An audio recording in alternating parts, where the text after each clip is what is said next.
Hola chicas, chicos, ¿cómo están? Les voy a dejar brevemente este repaso, va a ser muy corto, estuvimos trabajando para que puedan tener una ayuda de memoria para la evaluación, uno más, ya lo hicimos dentro del espacio del aula, pero recuerden que nosotros estábamos trabajando con el sistema capitalista, vamos a ampliar, y recuerden que el capitalismo es una estructura económica basada en la propiedad privada, que al basarse en la propiedad privada significa que hay algunos sectores que tienen y otros que no, por lo tanto genera desigualdades sociales. Esto lo podemos ver a nivel mundial como también a nivel de nuestro país. En este caso, los temas de elaboración tienen que ver con nuestro país. ¿Qué pasa? Con nuestro país se incorpora al sistema capitalista, por lo tanto responde a estas dinámicas, y en el caso del capitalismo, tanto en nuestro país como en otros lugares, en donde está inserto, esta estructura económica requiere de algunas formas políticas que le permitan seguir sosteniéndose o seguir dominando. En este caso va a ser el moderno Estado burgués. Es una estructura de formación estatal que se copia desde Europa, pero que nosotros vemos en nuestro país y es lo que tienen para la evaluación.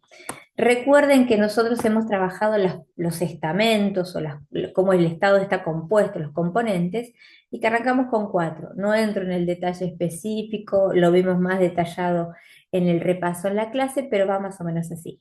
El elemento político o el componente político porque tiene que ver precisamente porque su función es gobernar. Entonces ahí tenemos cómo se va a formar esa estructura política que tiene que ver con un poder presidencial, las cámaras de diputados y senadores, y el otro, que también está relacionado con el jurídico, que tiene que ver con el poder judicial.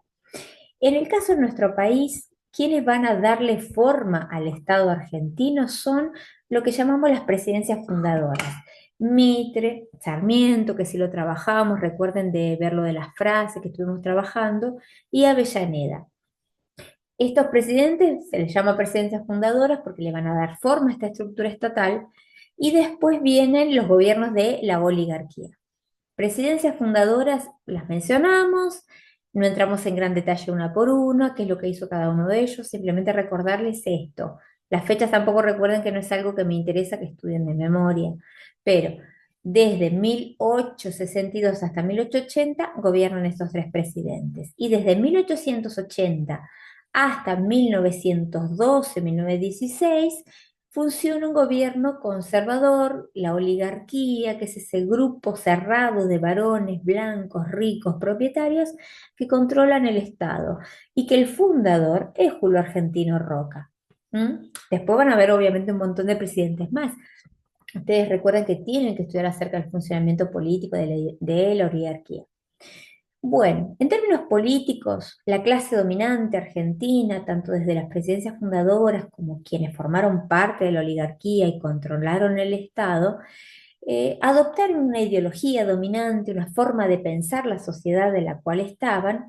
Cada sociedad genera un sistema, una forma de pensarse a sí misma, y en el caso de Argentina se adopta una ideología dominante, mencionamos que es el positivismo, que es una ideología que viene desde Europa, pero que en general se trata de pensar que la sociedad positiva o la sociedad deseada, la que llega a ese estado positivo, es aquella que se asemeja mucho más a Europa, ¿sí?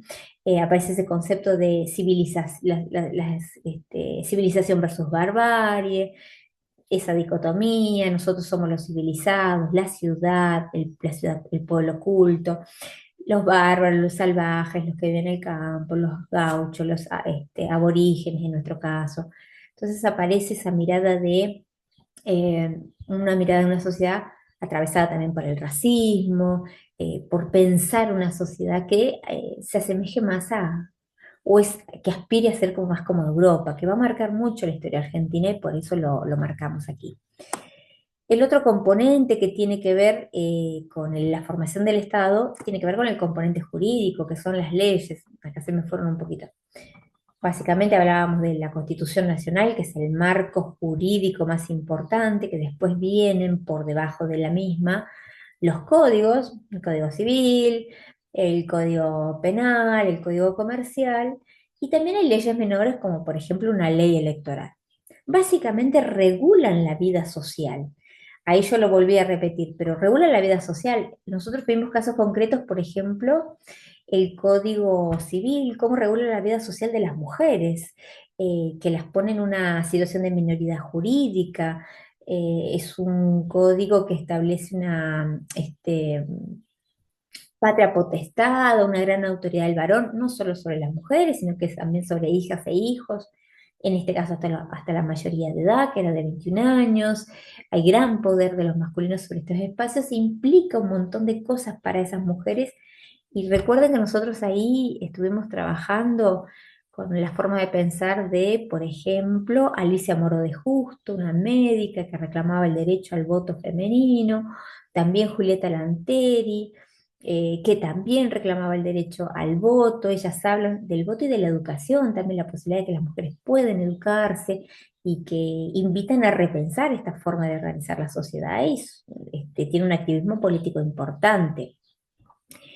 Las leyes menores que ahí podemos mencionar, que forman parte del orden jurídico del Estado, también podemos mencionar las leyes electorales, que se vinculan, por supuesto, muy fuerte también con el elemento político. ¿Cómo se sostienen en el poder esos políticos ahí arriba? Porque hay un orden jurídico que también se los permite. Por ejemplo, la ley electoral, el voto cantado, esas restricciones que tiene de que si no sos varón, si no estás nacionalizado, si no tenés una propiedad, no podés votar. Por lo tanto excluye a la población que no sabe leer ni escribir, a los que no tienen propiedades, a los inmigrantes, a las mujeres. Y eso es lo que hablamos de un gobierno, digamos, conservador y con una democracia muy restringida. ¿M? Entonces tenemos, fíjense cómo ese elemento jurídico, esas leyes ayudan a sostener esa forma política. ¿M? Otro elemento que trabajamos fue el componente territorial. Ahí se los fue un poquito.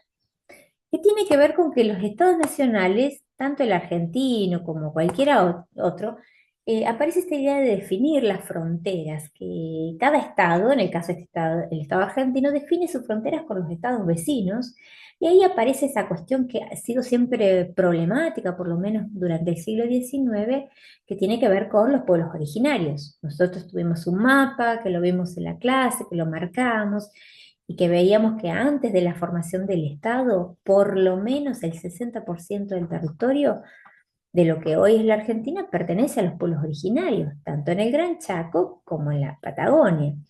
Y que cuando el Estado quiere definir fronteras, lo hace de manera violenta, a través del ejército, que es una institución del Estado, y son las campañas militares sobre estos espacios, sobre pueblos originarios de esos dos grandes espacios.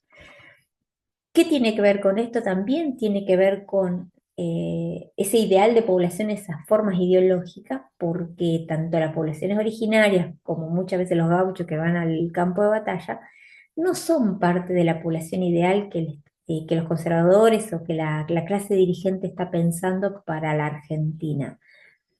Pero también estas campañas militares tienen que ver con acceder o hacerse con la propiedad de las tierras, las mejores tierras productivas del país, para ponerlas al modelo económico, que es agroexportador. Argentina para esos momentos va desarrollándose como un país que desarrolla la explotación de carne, de ganado vacuno, de cereales, de trigo. Más al sur va a ser lanar. Y para eso se necesita una gran cantidad de tierras. Hablábamos que es un modelo económico extensivo, que se necesita una gran cantidad de tierras productivas. Y eso va a definir que tiene dos grandes objetivos las campañas militares. Quedarse con las tierras y esa población, la que no es eliminada, termina siendo utilizada como mano de obra, eh, que sufre traslados forzosos, hay mucha violencia, hay separación de los niños y niñas de los grupos familiares, por lo tanto, se desarrollan genocidios en realidad en torno a el avance territorial del Estado. ¿M?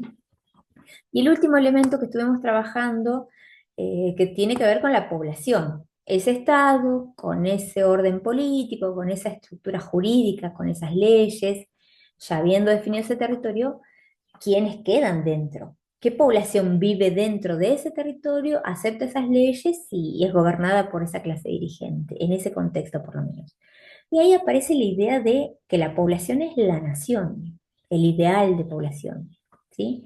la nacionalidad, la identidad nacional. Y aparece un ideal de que acá la población a la cual se aspira que sea parte de la Argentina es sobre todo la inmigración europea, particularmente de la Europa del Norte. Pero los que llegan acá, los inmigrantes, la inmigración real son de la Europa del Sur, ¿sí? Italianos, españoles, muchos alemanes también, también vienen de Medio Oriente, de Siria, del Líbano, que son aquellos sectores más pobres que vienen de Europa y que vienen porque están sufriendo condiciones de explotación en sus lugares de origen, porque el Estado argentino hizo promoción y hubieron promesas de la posibilidad de acceder a la tierra, a la pequeña propiedad, que luego no se cumplen.